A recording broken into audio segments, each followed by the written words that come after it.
Bom, eu sou Rafael Santiago, eu sou estudante do curso de jornalismo e, bom, a senhora teve essa participação aqui hoje, nessa semana de acolhimento aqui do campus Alcigenes Costa, e foi uma noite bem movimentada, a gente Bem, pôde perceber, e a gente sim, está querendo fazer algumas produções bem legais, a senhora falou um pouquinho, só que eu queria pedir para a senhora falar só novamente um pouquinho sobre esses projetos que tem para os campos, que são solicitações que estão acontecendo sim, já há bastante tempo.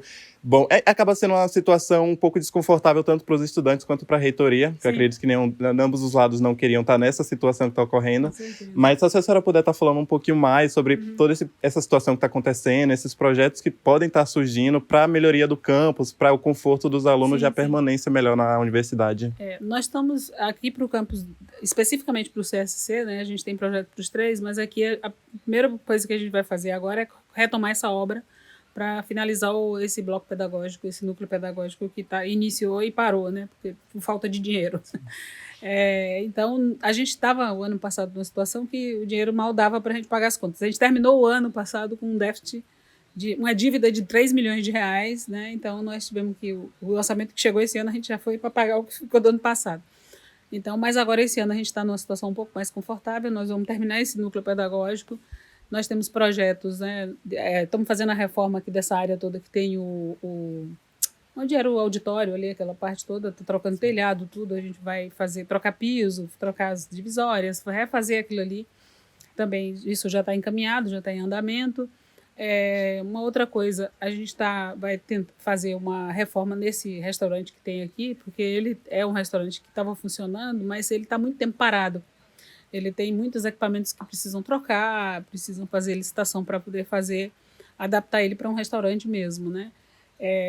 A gente vai estar discutindo, agora eu estava conversando ali com alguns estudantes, e é exatamente nessa ideia da gente pensar juntos, né? Como que a gente pode, enquanto eu não tenho, porque aqui qualquer processo que a gente vai fazer de licitação demora uma vida, porque é toda uma burocracia que a gente tem que cumprir. Então, certamente, a gente não vai conseguir ter isso daqui um ano, tudo pronto em um ano, né? Mas a ideia é que a gente pense, por exemplo, tem condições da gente pensar em subsidiar algum tipo de fornecimento de comida que possa trazer a comida para cá para a gente. Não precisa fazer a comida aqui, mas as pessoas trazerem comida para a gente poder para que os alunos possam ter alimentação. Então, são alguns projetos que seriam mais rápidos, vamos dizer assim, para a gente poder ter essa questão da alimentação, porque esse não é um problema só daqui, é um problema também em Itabuna, onde o nosso campus também é fora da cidade, né? E mesmo em Teixeira de Freitas, que embora o campus seja do lado, seja no mesmo centro da cidade, certamente também os alunos precisam de subsídios para a comida. Lá eles têm um auxílio alimentação e o custo de vida lá é bem mais baixo que Porto Seguro. Então a gente está priorizando e tentando encontrar uma solução mais a curto prazo do que a construção do restaurante, né? Porque mesmo tendo o espaço de restaurante aqui, que é esse restaurante que já existe, mas ele precisa de uma reforma grande, não é pequena, né? Para que ele comece a funcionar como restaurante de fato. Então, mas enquanto isso a gente está pensando essas possibilidades, né, de ter alimentação, que a gente contrate fornecimento de alimentação para trazer para o campus, para servir aqui no campus, né? E aí você cria um espaço e a comida não é feita aqui, mas é feita fora e a gente faz esse A subsídio. reitoria ela tem alguma expectativa de data de quando esses projetos podem começar a acontecer? Esse ano aqui no campus SC, pelo menos, a gente pode perceber que entrou muitos calouros, muitos Entrou. estudantes novos. A gente pôde perceber ontem, no primeiro dia, com a grande quantidade de estudantes que chegaram no campus. E no ano que vem, até a universidade vai estar mudando para um regime semestral. Isso. Então, acredita-se que pelo menos a forma de ingresso seja 2 vezes ao ano, como ocorre, ou a universidade vai permanecer ainda? Porque se for 2 vezes ao ano, a gente tem uma quantidade maior de Sim, estudantes sim, sim. ingressando.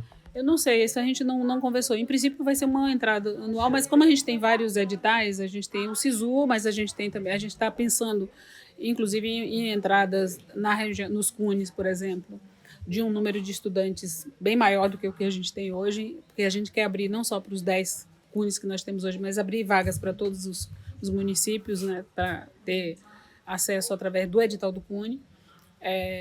E então tem processo, vagas residuais, vagas de transferência externa, enfim, tem vários processos seletivos. A gente está tentando reduzir a quantidade do número de processos, porque isso tem uma demanda e custa muito para a universidade que está toda hora fazendo esses editais, porque é o processo seletivo, você tem que classificar, tem que matricular, enfim.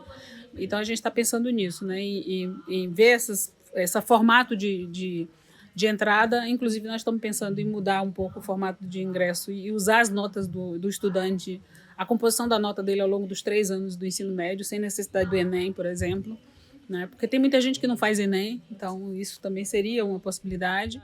Transporte é um problema crônico aqui em Porto, que a gente tem uma dificuldade enorme, inclusive de interlocução com a prefeitura.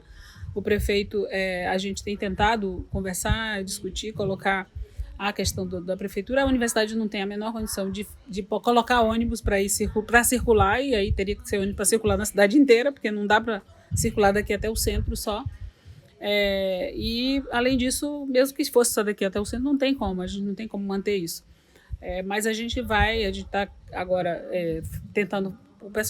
Os próprios estudantes fizeram uma proposta que a gente já está marcando uma audiência com o prefeito para apresentar essa proposta de ônibus, porque como a gente paga o auxílio transporte para o aluno usar o auxílio transporte para pagar o transporte, tendo o transporte, obviamente. Então, o que a gente quer da prefeitura é que ela aumente as linhas de ônibus daqui e o tempo, inclusive o horário dos ônibus, que fique até 10h30, que é quando é o horário que termina as aulas.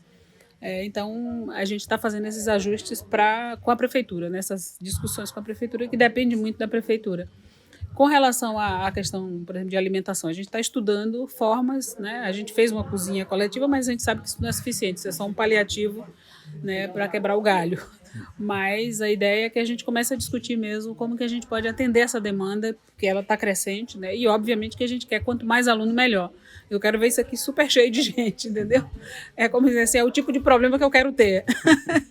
É ter mais gente e ter que dar solução para os problemas que esses alunos vão trazer, porque, claro, vão trazer demanda. Chegam e tem demanda e tem toda a razão de querer, né, as coisas. Então, claro que isso também depende muito dessa questão de fazer mobilização, de trabalhar, só que muitas vezes não depende só de mim. A gente sabe, tem consciência e sei do que a universidade precisa, sei das demandas existentes, só que eu tenho que, como eu disse, eu tenho que escolher, ou eu faço a biblioteca, ou faço o RU, ou eu faço o prédio de laboratórios. Qual dos 3 vem primeiro? A gente vai conversar e discutir. A gente acha que deve esquecer tudo e fazer o RU só. Né? Então, a gente vai fazer essa discussão, mas a gente também vai fazer uma solução paliativa para pensar numa solução desse problema de alimentação de forma mais rápida, né? Porque o RU vem, isso a gente está no nosso projeto ter RU nos 3 campi, não só aqui em Itabuna, mas também em Teixeira. Está no projeto, agora a gente não sabe exatamente quando que a gente vai construir isso, quando que isso vai estar pronto, porque depende dos nossos orçamentos e das demandas diversas que a gente tem, né? Então, nós vamos montar agora uns laboratórios de informática aqui nos 3 campi, né, para atender também para os alunos que estão aqui, querem estudar, querem fazer o trabalho, e tem as aulas também, por exemplo, tem curso de engenharia sanitária e ambiental, a gente tem que comprar softwares para algumas aulas que necessitam e computadores para os alunos poderem ter aula, né, utilizando esses softwares que são utilizados nos cursos, né?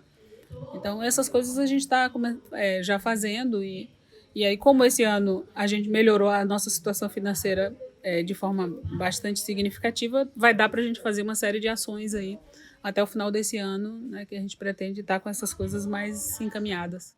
Eu tenho uma pergunta. A reestruturação da universidade para o semestral e também sobre a evasão dos estudantes da região, estudantes indígenas, pretos.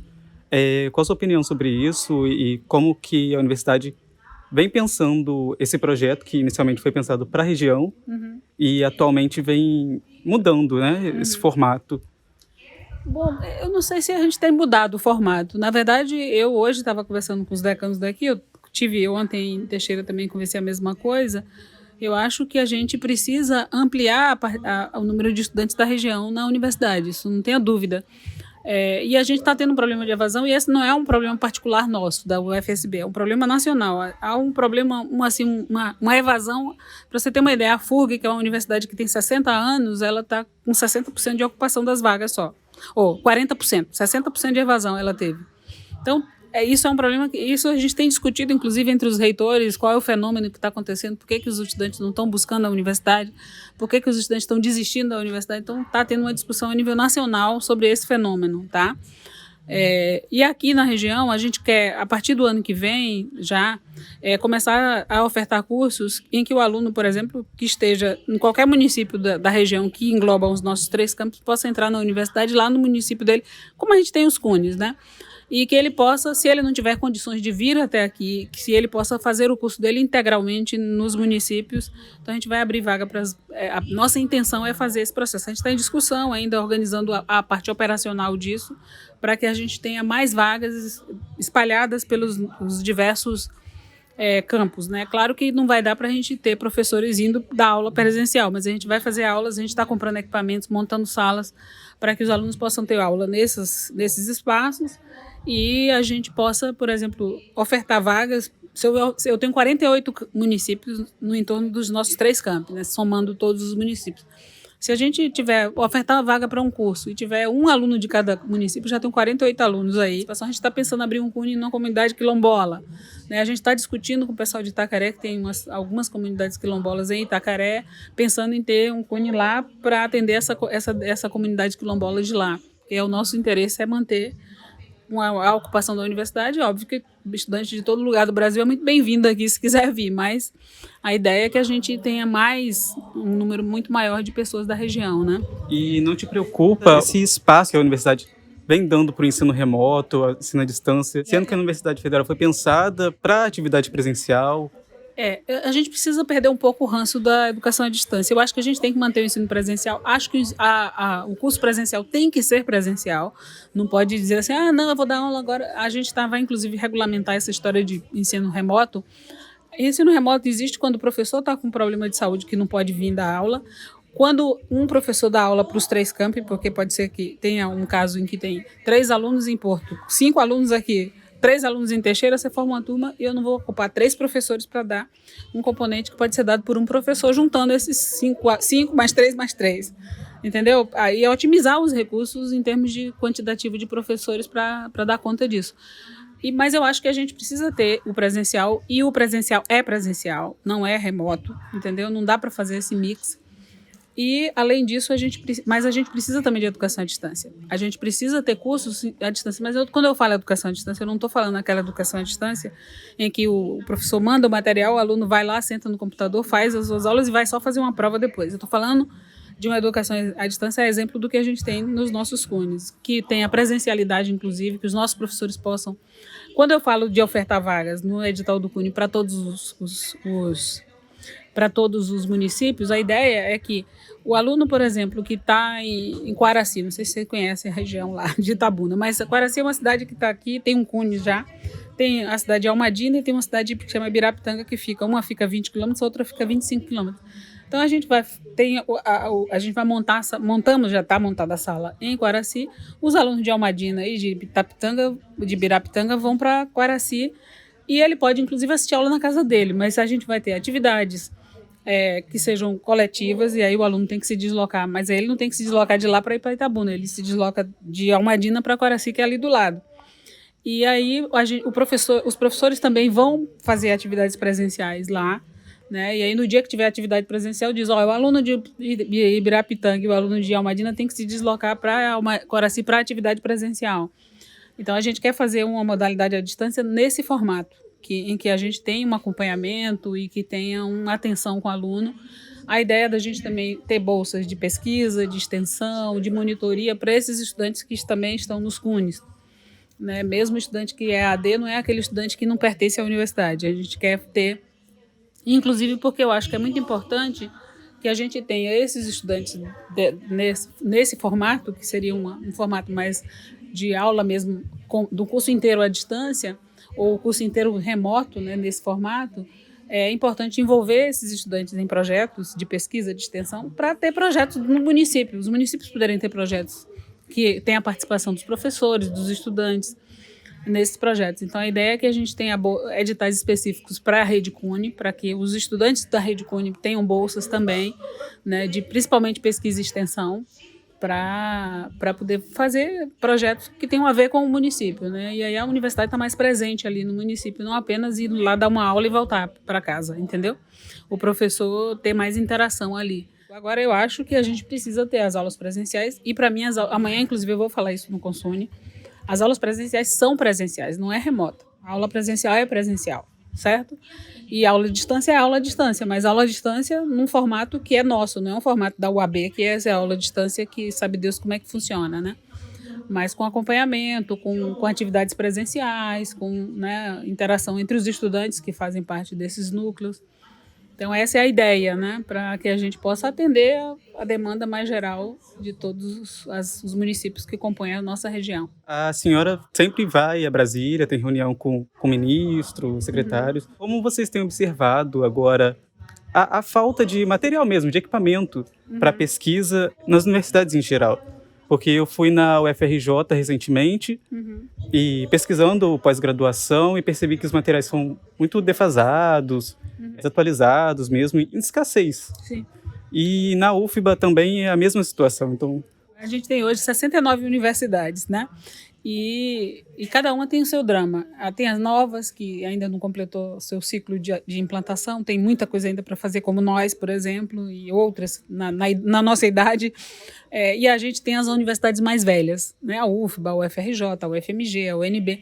São universidades antigas, mas que elas têm outros dramas, que é o quê? Os laboratórios que foram montados há 30 anos atrás já estão defasados, 40 anos atrás já estão precisando ter de manutenção, de troca de equipamentos. Então, são outros dramas, entende? Então, é uma coisa muito... E, assim, a gente enfrentou nos últimos 7, 8 anos um processo, assim, extremamente grave de desmonte das universidades, sem investimentos, sem recursos. A gente sobreviveu, assim, no amor e na graça, né? Porque... muito difícil, porque os recursos só para você ter uma ideia, o orçamento desse ano, de 2023, que foi votado e aprovado em dezembro de 2022, o orçamento sempre é aprovado no ano anterior. O orçamento do ano que vem, a gente está trabalhando nele agora, deve ser aprovado até o final do ano para o ano que vem. Desse ano foi aprovado o ano passado. No orçamento, nós estávamos pleiteando com o MEC que o orçamento de 2023 fosse igual ao orçamento de 2019. Porque o orçamento de 2023, a gente perdeu dinheiro em 2019, 2020, 2021, 2022, teve recorte. Então, cada vez o orçamento de 2023 corresponde a 40% do que era o orçamento de 2019. Então, a gente estava pedindo ao MEC, dizendo assim, olha, a gente quer o orçamento que a gente tinha em 2019. Não precisa nem corrigir pela inflação. Já estava mais do que o que a gente estava recebendo, entendeu? Então, assim, há um problema muito grave no Brasil inteiro com relação a essas questões. E aí você vai para a saúde, é o mesmo desastre, assim. Há um desmonte do MEC muito grande. A gente tem hoje, por exemplo, o MEC está com pouquíssimas pessoas. Eles acabaram com o MEC, assim, tipo, você chega nas salas, tem uma pessoa para atender. A diretoria de desenvolvimento das universidades federais, que é uma diretoria que atende as 69 universidades federais, tem 2 pessoas. Apenas 2 pessoas, para todas as demandas das universidades. Então, assim, está um negócio muito difícil. Então, eles estão reconstituindo, vão fazer concurso agora para o MEC, para trazer mais servidores para o MEC, porque não tem gente para trabalhar. Os processos se acumulando, porque não tem quem toque os projetos, entendeu? Então, a situação está muito caótica, mas eles estão trabalhando na recomposição dessa equipe de trabalho e na recomposição de orçamento também, né? Mas está tendo toda uma movimentação, já teve uma suplementação, o governo agora já colocou mais dinheiro do que a gente teria, por isso a gente está numa situação um pouco melhor do que estava o ano passado, mas a ideia é que no ano que vem, sim, a gente vai ter um orçamento que vai ser bem adequado para essas demandas todas que nós temos, né? Não só nós, mas as outras universidades também, tá? É isso. te agradeço. Tá bom. Agradecendo, uma boa noite. Tá joia, gente. Obrigada.